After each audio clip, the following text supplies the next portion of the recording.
ರಾಜ್ಯದಲ್ಲಿ CM versus Vijayendra tweet fight ಜೋರಾಗಿದೆ. ಸ್ವಾತಂತ್ರ್ಯೋತ್ಸವ ಭಾಷಣ, ಮೋದಿ ಹೇಳಿಕೆಗೆ ಸಿಎಂ ಟಾಂಗ್ ಕೊಟ್ಟಿದ್ರು. ಆರ್ಎಸ್ಎಸ್ ಬಗ್ಗೆ ಪ್ರಸ್ತಾಪಿಸಿದ ಪ್ರಧಾನಿ ಮೋದಿ ವಿರುದ್ಧ ಸಿದ್ದು ಕಿಡಿಕಾರಿದ್ರು. ಇದೀಗ ಟ್ವೀಟ್ ಮೂಲಕ ಪ್ರಧಾನಿ ಮೋದಿಯನ್ನ ಸಿಎಂ ಸಿದ್ದರಾಮಯ್ಯ ಟೀಕಿಸಿದ್ರಲ್ಲ. ಆರ್ಎಸ್ಎಸ್ ಕಚೇರಿಯಲ್ಲಿ ತ್ರಿವರ್ಣ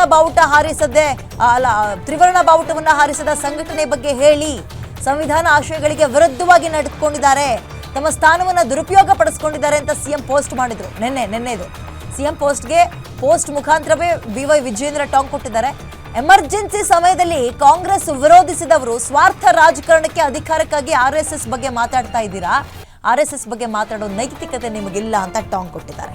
ಅಂದ್ರೆ ನಿನ್ನೆ ಕೆಂಪುಕೋಟೆಯಲ್ಲಿ ಫ್ಲಾಗಿಸ್ಟ್ ಆದ ನಂತರ ಆರ್ಎಸ್ಎಸ್ ಆಫೀಸಲ್ಲಿ ಏನು ಫ್ಲಾಗಿಸ್ಟ್ ಮಾಡಿದ್ರು ಪ್ರಧಾನಮಂತ್ರಿಗಳು.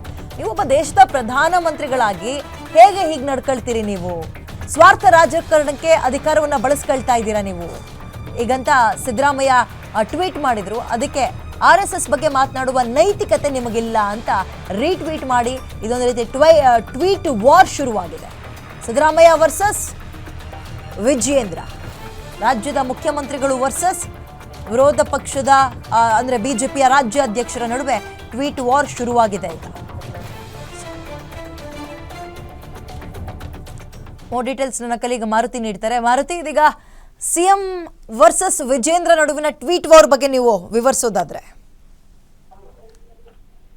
ವಿದ್ಯೆ, ನಿನ್ನೆ ಪ್ರಧಾನಿ ನರೇಂದ್ರ ಮೋದಿ ಅವರು ತಮ್ಮ ಸ್ವತಂತ್ರೋತ್ಸವದ ಭಾಷಣದಲ್ಲಿ ಆರ್ಎಸ್ಎಸ್ ಸಂಘಟನೆ ಬಗ್ಗೆ ಪ್ರಸ್ತಾಪ ಮಾಡೋದಕ್ಕೆ ಮುಖ್ಯಮಂತ್ರಿ ಸಿದ್ದರಾಮಯ್ಯ ಅವರು ಆರ್ಎಸ್ಎಸ್ ವಿಚಾರಗಳನ್ನ ಕೆದಕುವಂತ ಒಂದು ಕೆಲಸವನ್ನು ಮಾಡಿದ್ದಾರೆ.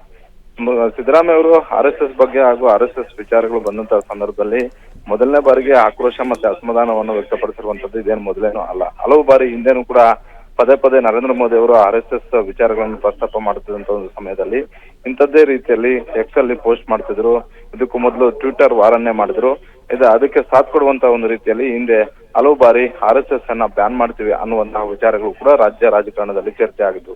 ಈಗ ಮತ್ತೆ ಆರ್ಎಸ್ಎಸ್ ವಿಚಾರ ಚರ್ಚೆಗೆ ಬಂದಿದೆ. ಅದರಲ್ಲೂ ನಿನ್ನೆ ಪ್ರಧಾನಿ ನರೇಂದ್ರ ಮೋದಿ ಅವರು ಭಾಷಣದಲ್ಲಿ ಪ್ರಸ್ತಾಪ ಮಾಡಿದ ಬಳಿಕ, ಸಂಘಟನೆಯ ಉದ್ದೇಶಗಳು ಪ್ರಸ್ತಾಪ ಮಾಡಿದ ಬಳಿಕ ಮುಖ್ಯಮಂತ್ರಿ ಸಿದ್ದರಾಮಯ್ಯ ಅವರು ಪಿಎಂ ನರೇಂದ್ರ ಮೋದಿ ಅವರು ದೇಶದ ಕ್ಷಮೆಯಾಚನೆ ಮಾಡಬೇಕು ಅನ್ನುವಂತಹ ಪೋಸ್ಟ್ ಅನ್ನು ಮಾಡಿದ್ದು ಈಗ ಬಿಜೆಪಿ ನಾಯಕರು ಕಿಡಿಕಾರೋದಕ್ಕೆ ಕಾರಣ ಆಗಿರುವಂತದ್ದು. ಯಾವಾಗ ಮುಖ್ಯಮಂತ್ರಿ ಸಿದ್ದರಾಮಯ್ಯ ಅವರು ಈ ಪೋಸ್ಟ್ ಅನ್ನು ಮಾಡಿದ್ರು, ಅದಕ್ಕೆ ಸಂಬಂಧಪಟ್ಟಂತೆ ತಿರುಗೇಟು ಕೊಟ್ಟಿರುವಂತಹ ಬಿಜೆಪಿಯ ರಾಜ್ಯಾಧ್ಯಕ್ಷ ವಿಜೇಂದ್ರ ಅವರು ಸಿದ್ದರಾಮಯ್ಯ ಅವರು ಎಲ್ಲಿದ್ದವರು, ಹೇಗೆ ಬಂದ್ರು, ಕಾಂಗ್ರೆಸ್ ವಿರುದ್ಧ ಧೋರಣೆಯನ್ನ ಯಾವ ರೀತಿಯಾಗಿ ಇಟ್ಕೊಂಡಿದ್ರು, ಅದರಲ್ಲೂ ಮೊದಲನೇದಾಗಿ ಜನತಾ ಪರಿವಾರದಿಂದ ರಾಜಕೀಯವನ್ನ ಆರಂಭ ಮಾಡಿದಂತವರು ಇವತ್ತು ಕಾಂಗ್ರೆಸ್ ಪಕ್ಷದಲ್ಲಿರುವಂತದ್ದು ಕೇವಲ ಅಧಿಕಾರಕ್ಕೋಸ್ಕರ, ಆ ಅಧಿಕಾರವನ್ನ ಉಳಿಸ್ಕೊಳ್ಳುವ ಸಲುವಾಗಿ ಕಾಂಗ್ರೆಸ್ ಹೈಕಮಾಂಡ್ ತಾಳಕ್ಕೆ ತಕ್ಕಂತೆ ಕುಣಿತಾ ಇದ್ದಾರೆ ಅನ್ನುವಂತಹದನ್ನ ತಿರುಗೇಟ ಕೊಟ್ಟಿರುವಂತದ್ದು. ಒಟ್ಟಾರೆ ಆರ್ಎಸ್ಎಸ್ ವಿಚಾರ ಪದೇ ಚರ್ಚೆಗೆ ಬಂದಾಗ ಸಹಜವಾಗಿ ಮುಖ್ಯಮಂತ್ರಿ ಸಿದ್ದರಾಮಯ್ಯ ಅವರು ಅದನ್ನ ಹೆಚ್ಚು ಧ್ವನಿ ಮಾಡುವಂತ ಒಂದು ಕೆಲಸವನ್ನು ಮಾಡ್ತಾರೆ. ಅದೇ ರೀತಿ ಸಿದ್ದರಾಮಯ್ಯ ಅವರಿಗೆ ತಿರುಗೇಟ್ ಕೊಡೋದ್ರಲ್ಲೂ ಕೂಡ ಬಿಜೆಪಿ